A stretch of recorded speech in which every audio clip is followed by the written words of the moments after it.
Mwenge wa Uhuru umefika hapa katika mradi wetu ambao unaunganisha viwanja vya mpira wa miguu, viwanja vya netball na volleyball.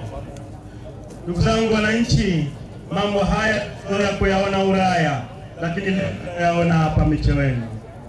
Kwa kweli serikali yetu ya Mapinduzi ya Zanzibar imefanya kazi kubwa.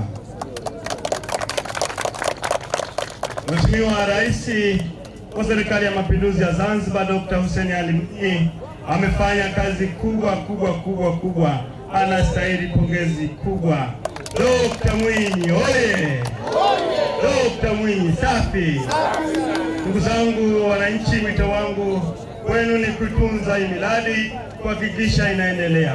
Mheshimiwa Mkuu wa Wilaya kana wataalamu waliojenga uwanja, wananchi wanaomba ile skopo iwe inasoma ili wao wanaona kabisa kwamba timu fulani sasa ina 0, nyingine ina 1. Ndugu zangu wananchi, niendelee kuwapongeza kwa masika kwenye kujitoa kwa ajili ya kuraki Mwenge wa Uhuru, lakini tuendelee kuhamasishana katika shughuli hizi za kimaendeleo.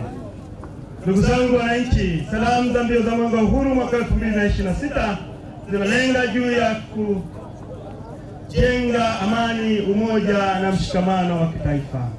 Ndugu zangu, salamu hizi za Mwenge wa Uhuru zinasisitiza na kuhamasisha wananchi wa Micheweni kuendelea kulinda amani na utulivu kwa taifa letu chini ya kauli mbiu isemayo Tanzania ni yetu sote, tushikamane kwa pamoja kuleta maendeleo. Ndugu zangu, vile mbio za Mwenge wa Uhuru mwaka huu zinaendelea kutusisitiza juu ya mapambano dhidi ya rushwa, mapambano dhidi ya dawa za kulevya, mapambano dhidi ya ugonjwa wa ukimwi, mapambano dhidi ya ugonjwa wa malaria.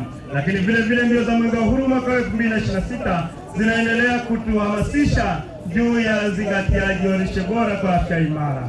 Ndugu zangu wana Micheweni, vile mbio za Mwenge wa Uhuru zinaendelea kutusisitiza na kutuhamasisha juu ya kutunza mazingira ili na yenyewe yatutunze. Niwaombe wananchi, tuendelee kutunza amani ya nchi yetu ili tuendelee kupata maendeleo tunayoona. Viwanja hivi tunaviona, barabara tunaona, kwenye afya tunaona hospitali, kwenye elimu tunaona shule nzuri zinajengwa, huku zinajulikana kama skuli. Yote ni kwa sababu ya amani tuliyonayo. Hivyo tushikilie hapo kuendelea kutunza amani. Micheweni oye!